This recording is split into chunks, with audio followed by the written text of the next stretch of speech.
Assembly ground में सारे कैदियों को हाइट वाइज खड़ा करा जाता था और जो भी बच्चा प्रेयर के बीच में आंखें खोलता था या हिला डुली करता था पसीना पोंछ रहा था वो बेचारा। हेलो दोस्तों, स्वागत है आपका आज के इस वीडियो में, जिसमें आज हम देखने वाले हैं कार्टून की नई वीडियो स्कैरी इंडियन स्कूल, जो कि हमें दिखाते हैं कि हमारे प्राइवेट स्कूल कैसे होते थे और आप देखने के बाद हंसते हंसते पागल हो जाओगे।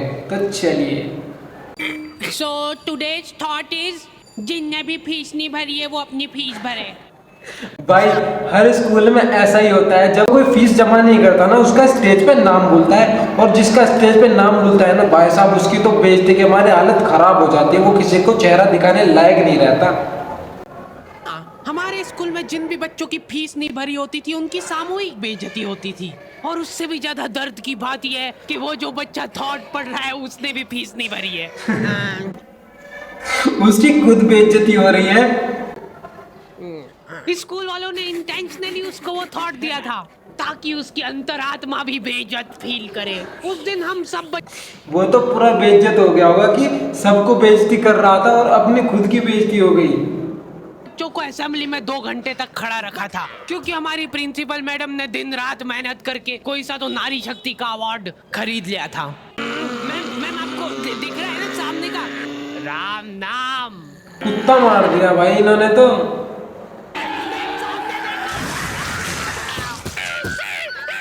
उस दिन हमारे स्कूल में अवार्ड के सेलिब्रेशन के लिए अलग तैयारियां चल रही थी। तो और मतलब पढ़ाई लिखाई कैसी चल रही है अपने फिर हैं? कुछ हेल्प वगैरह लगेगी क्या?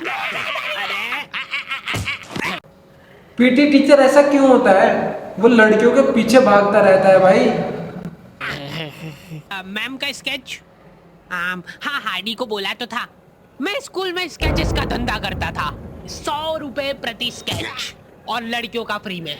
मैंने एक बार लड़की बाज है साला, मतलब कि लड़कियों का फ्री में करता था और लड़कों से पैसे लेता था 100 रुपए। चमेली का स्केच बनाया था। उसने बनाने का बोला नहीं था, मैं खुद से बना के ले गया था। वो देख के वो एकदम इम्प्रेस हो गई और उसने जाके अपने बंदे को दिखा दिया, ये देखो। भाई के साथ धोखा हो गया भाई। इसने लड़की का स्केच बनाया था कि वो इससे इम्प्रेस हो जाएगी वो, लेकिन वो तो अपने बॉयफ्रेंड को दिखाने चली गई। हार्डी ने बनाया, कितना अच्छा बनाया यार, हूबहू लग रही हूँ मैं एकदम। उसका बंदा राजेश और उसके साथ 2-4 लौंडे लपाड़े और। बहुत स्केच बनाना आ रहा है देखो आजकल, हमारा भी बना दे कभी। अरे भाई पर हुआ क्या? स्कूल में लड़के अकेले नहीं आते थे, वो ग्रुप में आते थे ताकि उनका रौब जमा रहे। मैं रोते हुए एक ही चीज सोच रहा था कि ऐसा क्या गलत कर दिया यार मैंने। सिर्फ आई लव यू चमेली तो लिखा था मैंने। ओ मतलब कि लड़की को आई लव यू बोल दिया तो उसका बंदा थोड़ी ना छोड़ देगा, वो तो अपना बदला लेके ही रहेगा भाई। ये क्या बना के लाए हो? मिट्टू लग रहा है एकदम, निकलो। मैडम का स्केच कैसा बनाते हैं, उसके होठ ही मोटे मोटे कर दिए। ड्राइंग वाली मैडम ने मेरे को प्रिंसिपल मैडम का स्केच बनाने का बोला था और मैं अपनी जिंदगी का सबसे वाहियात स्केच बना के ले गया। कैसे स्केच बना रहा है ये? क्योंकि फ्री में बनवा रहे थे मेरे से। अच्छा। फ्री में तो ऐसा ही मिले। फ्री में तो ऐसा ही काम होता है, चाहे कुछ भी हो। असेंबली ग्राउंड में सारे कैदियों को हाइट वाइज खड़ा करा जाता था और जो भी बच्चा प्रेयर के बीच में आंखें खोलता था या हिला डुली करता था पसीना पार्ट से हेड्स और उसका खेल ही खत्म रहा था वो बेचारा। प्रेयर खत्म होने के बाद हमारे आसपास लाशें पड़ी होती थी। असेंबली से क्लास तक का फासला बहुत कठिन होता था कुछ बच्चों के लिए। ओए, रोक इधर। रास्ते में पीटी टीचर खड़ा रहता था, नेल्स, कपड़े और पता नहीं जूते, और ये तैयार क्यों नहीं है, वो बीच में ही बाहर निकाल देता था। तेल क्यों नहीं डाला? तेल क्यों नहीं डाला? मेरे घर पे मतलब कि आजकल के बच्चे सर में तेल नहीं डालते। जो कोई भी तेल लगा के नहीं आता था उसको घसीट के काल कोठरी में फेंक देते थे लोग। बिल्कुल ऐसा ही करते थे भाई। वाली सोयाबीन तेल की केन उसके ऊपर ढोल देते थे। सर में कल डाल के बेचारे बच्चे तेल में नहला दिया पूरा। जैसे तैसे अपने क्लासरूम तक पहुंच रहे हैं और वहाँ पे टीचर के आते पता ही नहीं है। उनकी अलग मीटिंगें चल रही है ऑफिस में। टीचर भी बहुत लेट आता था अटेंडेंस के लिए। अच्छा चलो बताओ कि अपन इन बच्चों को और किस तरीके से लूट सकते हैं। मेरे पास एक आइडिया है। देखो अपन क्या है कि एक प्रोजेक्टर लगवाते हैं एक ही क्लास में। क्या है देखो क्लास में कोई संभालने वाला नहीं होता है तो ये अपने जंगली पने पे उतर ही आते हैं। जंगलीपना तो बहुत करते हैं स्टूडेंट। कभी किसी का बैग उठा दिया, कभी पंखे की पंखड़ी तोड़ दी, कभी कुछ कर दिया, मतलब कुछ ना कुछ कांड करते ही रहते थे। लोहे की स्केल से बेंचे रगड़ रहे हैं, मिस्त्री फेल हो जाए इनके सामने, ऐसा फिनिशिंग वाला काम करते थे। लेकिन इनके जंगलीपने यहीं पे खत्म नहीं हो रहे। 2 लौंडे उठे और उन्होंने उनकी बेंच उठा के खिड़की से बाहर फेंक दी। अब उन मतलब सही में बकचोदी करते हैं यार लौंडे। को देख के बाकी बच्चे भी क्लास का सारा सामान उठा के खिड़की से बाहर फेंक रहे हैं। और क्यों कर रहे हैं ये सब वो किसी को नहीं पता भाई, ये किसी को नहीं पता ये कर क्यों रहे हैं। बस करना है तो करना है। मैम शायद बाहर छोड़ो, इधर ध्यान दो ना आप।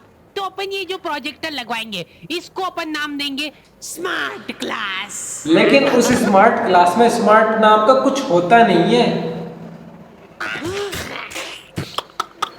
और उसकी अपन लेंगे अलग से फीस, ठीक है? पर कभी किसी बच्चे ने नहीं दी तो अरे भूषण जी फीस पेरेंट्स देते हैं, बच्चे नहीं। एक हफ्ते बात तो सही है, फीस बच्चे नहीं देते, उनके माँ बाप देते हैं। और माँ बाप को ये स्कूल वाले बेवकूफ बनाते रहते हैं। पीरियड लगता था स्मार्ट क्लास का जो बच्चों को स्मार्ट बनाने के लिए काफी था। पॉपकॉर्न लाया था ना तू आज? खोल खोल टिफिन, मूवी चलेंगी अभी। मूवी हरकतों में 10-15 मिनट निकल जाते थे। उसके बाद फिर स्मार्ट क्लास में क्या ही पढ़ाते थे वो लोग। जरा के जैसे ही प्रोजेक्टर चालू कर रही है उसकी आधी स्क्रीन जने का सीलिंग पे ही चढ़ रही है। तो अब उस फिर वो एक बच्चे से उस स्क्रीन को प्रोजेक्टर को नीचे करवाती थी। को फिक्स करने के लिए एक एक्सपर्ट आदमी को बुलाया जाता है। हाँ सही सोच रहे हो भूषण। डॉन को पकड़ना मुश्किल है, नहीं नामुमकिन है। जो बेंच पे चढ़ के उस स्क्रीन को सेट करता है। यस। और जैसे ही प्रोजेक्टर चालू होता था बेल बज जाती थी। यही होता था भाई। पीरियड ही ओवर हो जाता था। लेकिन ये केस थोड़ा पेचीदा था। हमारी अच्छा। क्लास के किसी बच्चे ने मेरी लव प्यारी लेटर लिखा बर्मिला था चमेली को, और वो लग गया टीचर के हाथ। तो ये अब केस बन चुका है पूरे भाई। बहुत बुरा हुआ अगर किसी का लव लेटर टीचर के हाथ में लग गया ना, मतलब उस बंदे की खैर नहीं। सारे टीचर लोग अपने काम धाम छोड़ के उस मुजरिम को पकड़ने में लग गए। अबे ये टट्टी करता करता भी आ गया।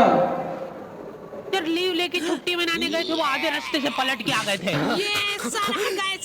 मतलब कि ये केस इतना मसालेदार और चटपटा है ना, तो कि कोई भी वापस आ गया स्कूल में। इन्होंने एक और एक्सपर्ट टीचर को बुलाया।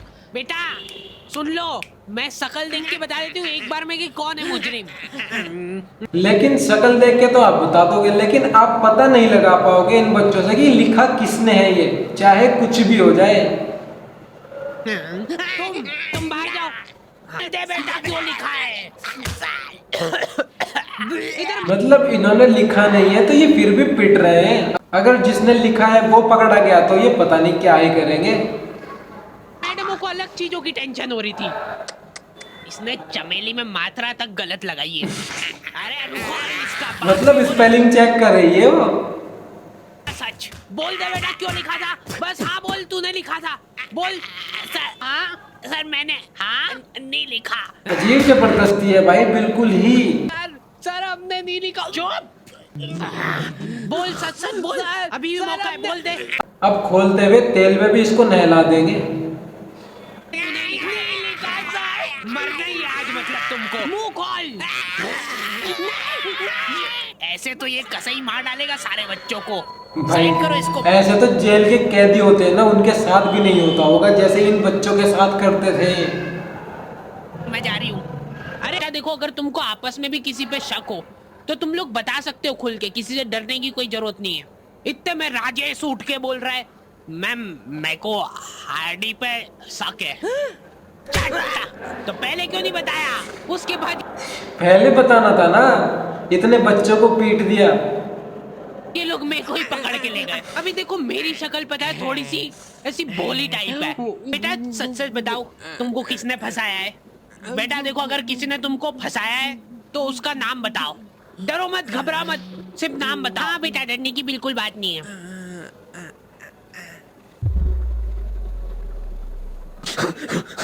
राजेश कौन है?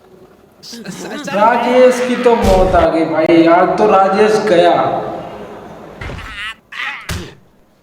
बस उसी दिन राजेश मेरे को आखिरी राजेश का अंतिम संस्कार हो गया बस अब तो। बार दिखा था, लेकिन वो लव लेटर किसने लिखा था वो आज तक रहस्य ही है। और ये रहस्य ही रहेगा कि ये लव लेटर किसने लिखा था, कोई नहीं बताएगा। तो गाइस आपको ये वीडियो कैसी लगी, वीडियो को कमेंट में जरूर बताएं। और आपके साथ आपके स्कूल में क्या क्या हुआ था कमेंट में जरूर बताएं। और ओरिजिनल वीडियो को देखने के लिए हार्टून्स पर जाकर सब्सक्राइब करें।